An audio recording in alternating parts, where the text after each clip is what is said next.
among the things I learned in our water break emergency is that we need to do some changes to our plan in-house. Like, I happened to be out of the office when the pipe broke. Reba had the presence of mind to call me at NIBCA, tell me what was going on. But once the department's computers went down, no one on staff had access to anything. We couldn't operate, neither could I. I couldn't even get to this plan because I didn't have a hard copy that I could get to, and it's all electronic and online. And so one of the things I learned, I've drugged all of this now into a file folder that I can get to on my iPad, on my iPad, unrelated to the county systems. So the next time anything goes down, I still have access to these things. But it was a wee bit frustrating for me because fortunately Billy and Ground stepped in. They got ServPro to come in and get the water out of the building. But I didn't know that the system was working the way it should. No one was actually telling me who and when and what and where and how things were happening. And so I couldn't tell my staff. So I think in hindsight, the thing I would do differently if this happens again while I'm here is I'm going to call you and say, I'm officially inaugurating Welcome this. To my one number. And then that way things sort of fall into place the way they should. And the plan sort of takes care of itself. But the long and short of it is I'm going to follow up with the OEM and just say, we need to change some things in here. Mm-hmm. And among them are that we need to have this in a place where every department head can actually find it outside of this county system. So one of the issues with that is it's not a public document, and so it's covered under safety and stuff like that. So that's something we can talk about with IT, because you can sign into your mailbox from any computer. And so I'm wondering, just be a good thing to talk to IT about, to see what the options were. What other options there may be. Mm-hmm. Right. Yeah. And then you got the new one, the brand new one that has not quite been. Yes, that's this one. Yeah, okay. Right. And the things you want changed are. We can add into here. Perfect, okay. Okay, questions for David? So one of the things we didn't do was, this plan says if we had activated this, we could have actually moved over to the County Fairgrounds Building number 1. Given that we were only down for a week and 3 days, I didn't think that was the right thing to do. Because by the time we were up and running over there, it'd be time to move back over here. Right. But it goes back to the kinds of things I'd like to change is somehow we need to have a virtual county system so that all the staff can log in and still continue to work, even though our computer systems aren't up and running. Because that was the problem. Is IT took everything down once we flooded, and none of us could get back in for a week and 3 days. Yeah. Excuse me. Do the staff work on desktops? Uh-huh. So that's part of the issue right there. Yeah. Bill, can I have tissue? And there's 2 ways to really address that. One is to have everything like on a server where your staff access the server through their desktop. So that way, if they can't use that desktop, Go right to the server? they can go to the server, and that actually is their desktop. It actually did used to have that. I don't know Yeah. what happened to it. Technology goes back and forth on that. It used to be mainframes, then it was PCs, then it went into this, back onto the server, and then it goes back the other way. Another option is to migrate your desktops out with laptops. We've talked about that. If they have enough processing Right. power for whatever your staff need. And they do in today's world. Yeah. Plus, Yeah, this has been greatly helpful ever since we migrated Yeah. our department from desktops to laptops. Yeah, so that's something you may want to look at. That's a good point, thanks. Because, Yeah. you know, you always want to have something where if something happens, the power goes out, whatever, in your department, obviously, pipes breaking is not very common, Not very common. but it's just prudent to have that instant work from home component, which I assume a lot of, I don't know how much the county thought about this during COVID, but I know a lot of businesses did. How can you make it so people can work from home? We Right. did. Yeah, so, We did, and each department has their certain amount of employees who can work from home. Yeah. There's a lot of people who can't. And so that's part of the. yeah. Almost everyone in my group can work from home. It's just that not everyone has the sufficient computer power at home to make that work. Yeah, so, And I'm one of those people, so I'll own that one and I'll talk to IT and we'll work something out. okay. But just wanted you to be aware kind of what's going on Okay. and where we're headed. That's it, unless you have anything else. Thank you for your time. Thank you. All right, into our deliberations. Item 1 is CUP 23-0007, Brand Boat Storage, and Amy. Yeah, I do have a PowerPoint if you'd like me to provide an overview. Sure. Okay. Yes, please. Sure.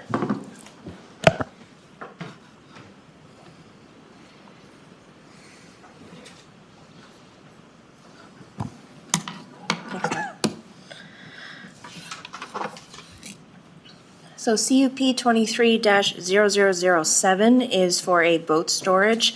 This falls under the rental warehouse facility for a CUP. The project site is located in the Coeur d'Alene Reservation boundary.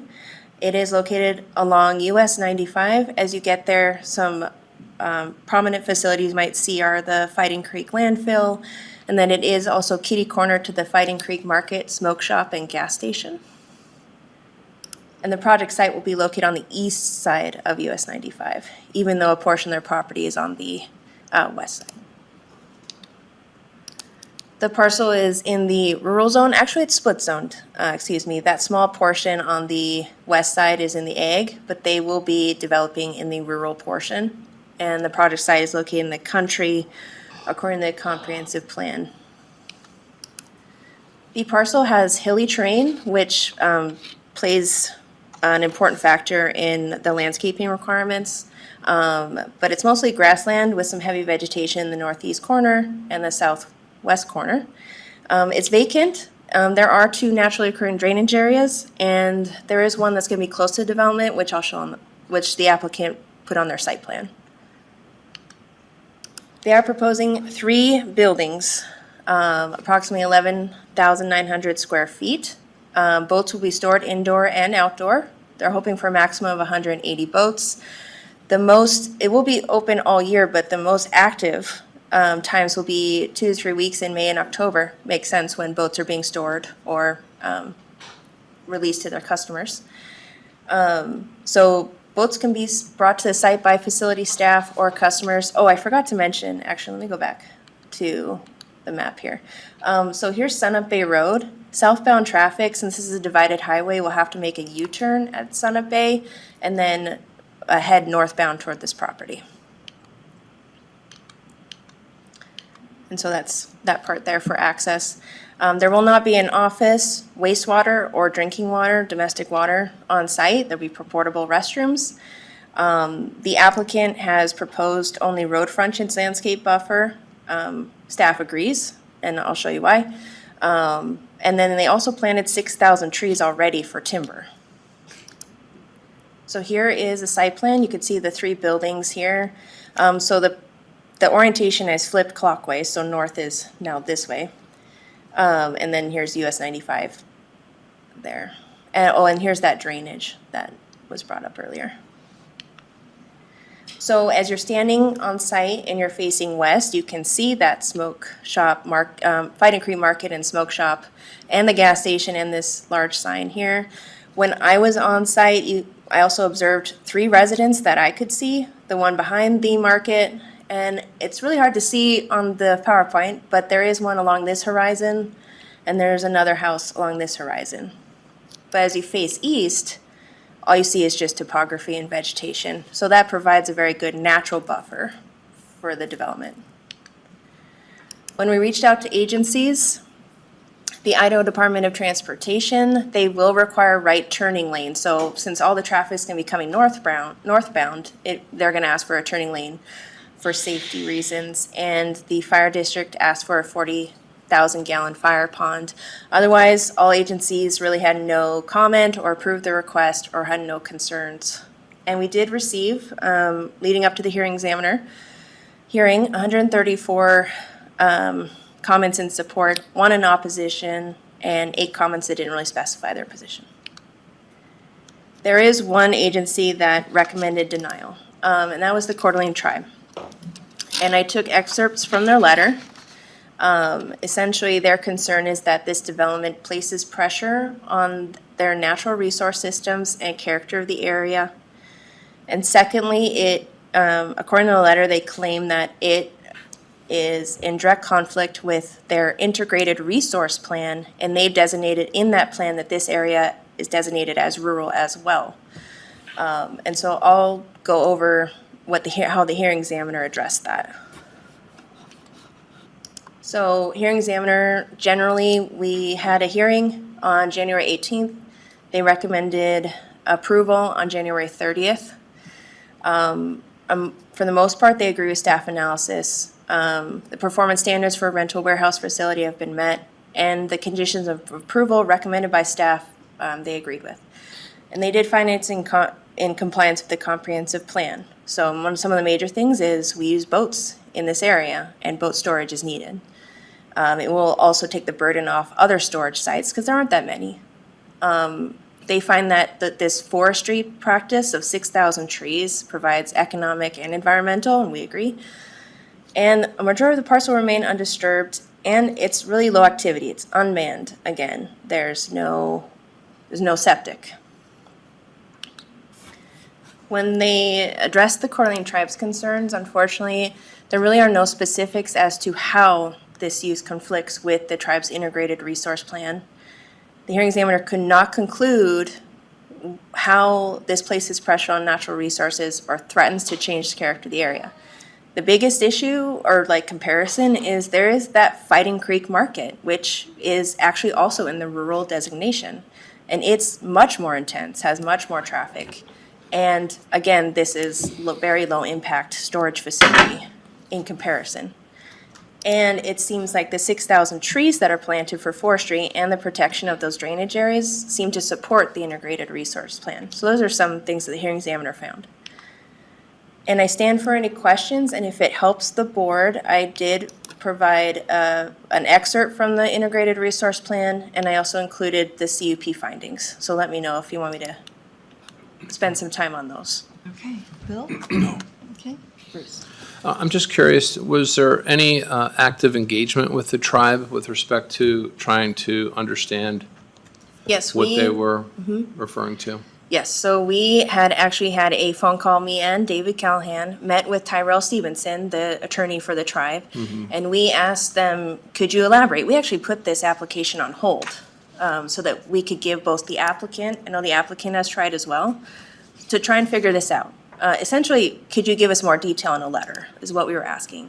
Unfortunately, we received no response, even after talking with their attorney. So we decided, and the applicant wanted to, we decided to move forward. Okay, thank you. Yep. All right, thank you. Sure. Thoughts? I think it's pretty straightforward. I agree. All right. All the conditions have been met, and it's unfortunate that we couldn't get more information for someone who objected. So, motion? I move that we approve CUP 23-0007 for the brand boat storage. I second the motion. Bill Brooks. Aye. Commissioner Bottari. Aye. Chair Duncan. Aye. All right, item 2, MSF 23-0007, Lone Mountain Estates, 8th edition.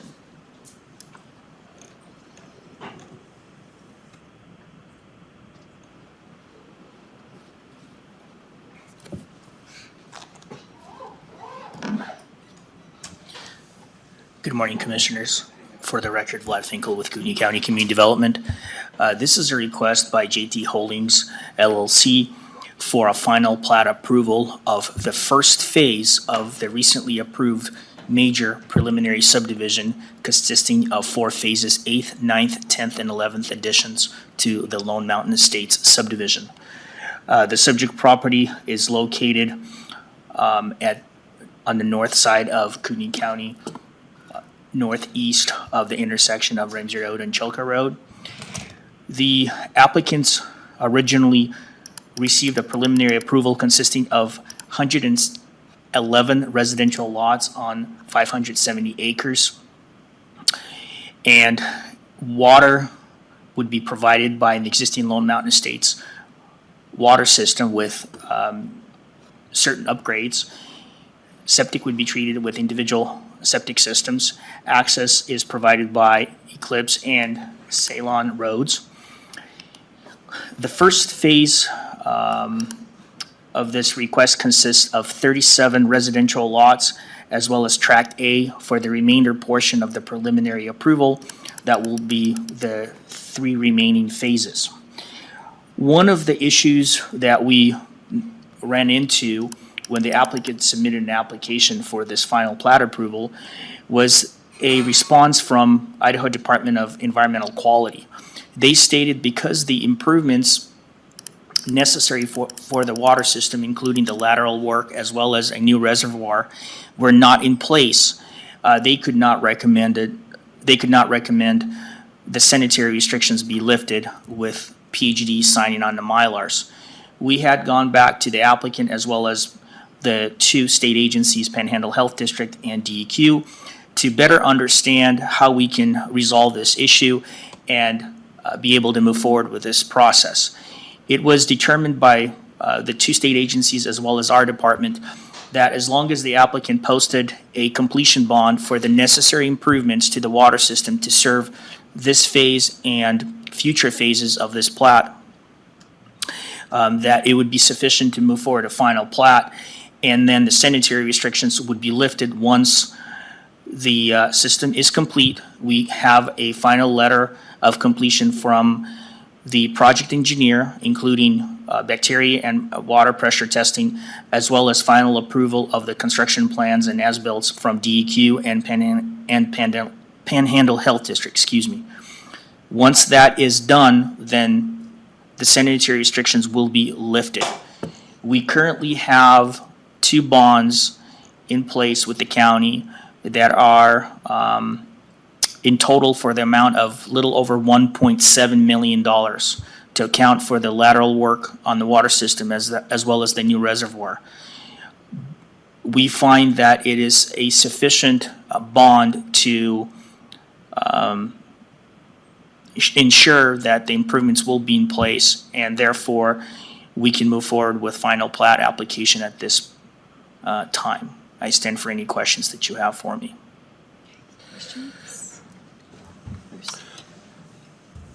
With respect to the roads and so forth, it looks like they're going to be, you said 111 homes, 110 Correct. homes roughly.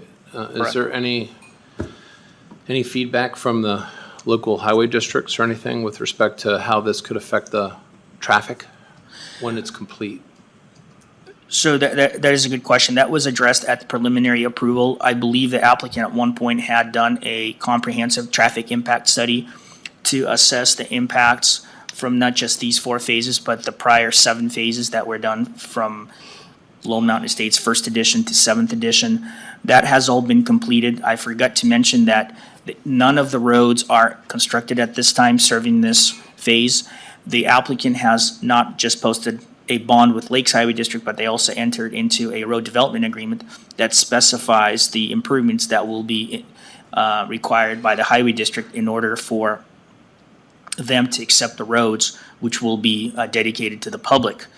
Moreover, we do have a restriction on the face of plat that has been placed by the applicant that states that no certificate of occupancy for any structures will be allowed until all the infrastructure improvements are in place and have been accepted by appropriate agencies.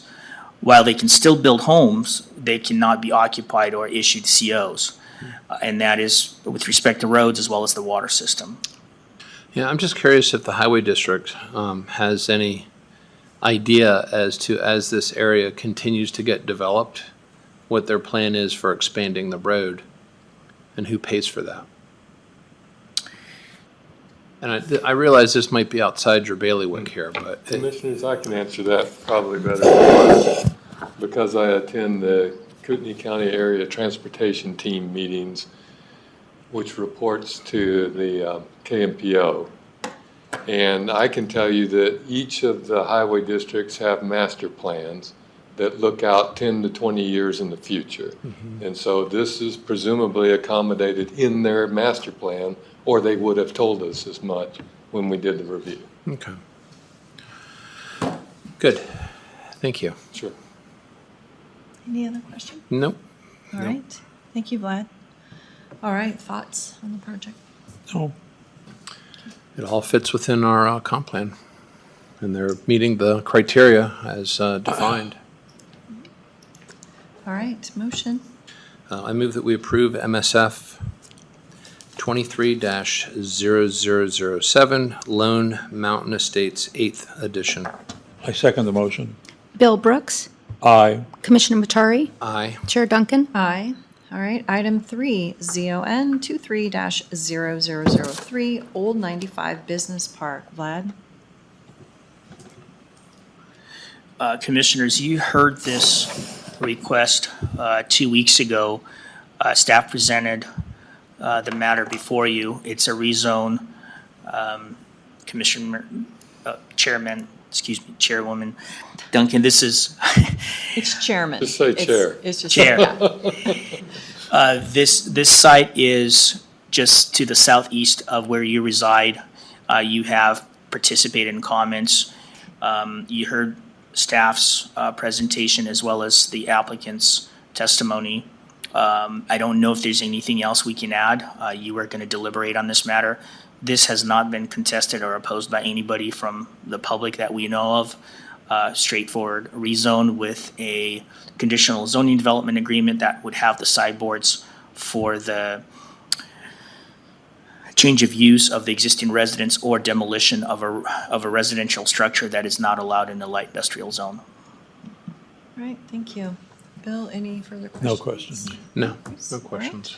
I think that this fits into the nature and character of what's happening in that area, and they've crossed all their Ts, dotted all their Is, so fine with it. I agree. Okay. I move that we approve ZON 23-0003 Old 95 Business Park. I second the motion. Bill Brooks. Aye. Commissioner Matari. Aye. Chair Duncan. Aye. All right, item 4, ZON 23-0005, and this is, I'm still getting it wrong, Pinney? Pinney. Pinney? Pinney. Thank you. Pinney. Okay, so, Vlad again. Chair Duncan, you heard the same, this request on the same day as you heard the previous matter. This is a rezone of 5-acre parcel that's directed off of Beck Road. It's a simple request to rezone from ag to light industrial use. The applicant wishes to relocate their trucking business from Washington State to Idaho. The site is currently vacant. They would like to build a small office building to house their employees. And they find that the application is consistent and compatible with the surrounding zoning and uses in the area. If you recall, there are multiple light industrial parcels in the area as well as mining parcels and mining operations. So this will fit into the area, and this is just a progression of that area being converted from agricultural use to more intense uses that have been developed over the course of the last 2 or 3 decades. All right, questions?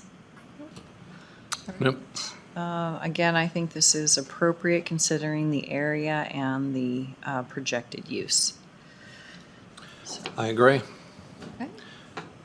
I move that we approve ZON 23-0005 Pinney. I second the motion. Bill Brooks. Aye. Commissioner Matari. Aye. Chair Duncan. Aye. All right, item 5, this is an appeal, 23-0001, request for hearing. And Mr. Callahan, please. Commissioners, this item is an appeal of our determination that Julie McGuire's operating a recreational vehicle outside of the law. We require that RVs only be used intermittently. There's evidence that it's being used as lodging. Similarly, there's considerable evidence in our file, and we issued notices of violation for using the property as a riding arena or a commercial boarding stable, riding arena, equine training facility. All of that needs a conditional use permit. And so we've noticed the property owner, she's contesting that. It went to a hearing on January 4th, an appeal of our decision, I mean. The hearing examiner recommends that you uphold our determination, and you could do that today if that's your desire and if you've read through the report.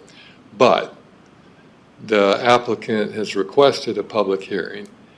And in cases like this, that's entirely your discretionary call. In your shoes, I'd be inclined to grant the public hearing just because it's good form. But that's your call, not mine. Okay. Bill, question? I have no questions. I mean, as you said, it's always better to grant the hearing than not. But at the same time, it sounds pretty black and white from this end of the spectrum, so. Well, I guess me being on the other end of the spectrum, just where we're sitting, I'm curious, what evidence do you have of overnight lodging? 6 different people have online said how much they enjoyed staying there. Okay. That's actually in your write-up. Yes. In the electronic version. And as far as the riding arena, that for sure needs a CUP. And Ms. McGuire has actually met with the staff and started that process, but for whatever reasons decided to appeal rather than complete the process and go through it. Okay. The other thing we've mentioned to Ms. McGuire and her legal counsel is that we'd be receptive to the notion of a cottage industry approach to this. And you may have read, the hearing examiner brought that up, and that's entirely possible. So it's conceivable we could work this out as a cottage industry and it wouldn't need to go through the CUP process. But she still needs to stop using the RVs as lodging. Yeah. Okay. During the period of appeal, can they still do what they're doing? Well, they can, they shouldn't. We're not supposed They're to. not supposed to. But we can't really stop them because I don't have police authority, if you will. So, Well, I think from a matter of best practices, it makes sense to at least allow the public hearing. I realize that, the evidence is pretty strong to suggest that this person is not compliant.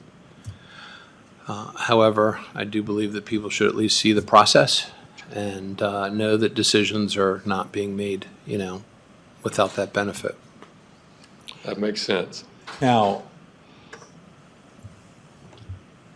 is there anything to preclude us from putting this off while you contact them and talk about the cottage industry? Does that negate any of their rights at all? Well, how about this? Before I answer your question, they already know. I mean, they've read the staff report Yeah. and the hearing examiner. What if we just circle back with them and say, are you willing to consider a cottage industry? That's what I'm talking about. And then maybe we won't need this hearing. Because there is probably an expense to a public hearing, Absolutely. which should not And time, preclude a public especially hearing. on Ms. McGuire's part, where she's paying presumably $300 or $400 an hour for legal counsel. That's what I do. Okay, we'll take care of that. And just so you know, we've tentatively scheduled this for April 11th, is my memory, which happens to be in the morning. which happens to be the day in the afternoon I leave for San Antonio As soon to as go to a 50th high school reunion. So we have to finish that morning. 50 of that. But yes, we'll reach out to them. We'll Well- see if we can work this out. We need to find out if that's the sense of the board, Right, sure. not just me. Okay. So I'm fine with granting the public hearing on the 11th, as long as, you're able to be here, and your flights don't get changed or something. Let's see. Yeah, it shouldn't be a problem. And then, my guess would be if they would be amenable to the cottage industry, that they wouldn't need a public hearing. Yeah, in my view, if we can get that and a commitment to stop using the RV for rental purposes, we're done. Yeah. And I could just report back to you. But if they want the hearing, we need to go for the hearing, and we'll Sure. go that way too. So I would take a motion to grant a hearing on this appeal. I move that we grant a motion to have a hearing on appeal for APP 23-0001. I second the motion. Bill Brooks. Aye. Commissioner Matari. Aye. Chair Duncan. Aye. Wow, I was set up for an hour today, and good. Hooray. All right, well, thank you very much, and 10:33, meeting adjourned. Very good.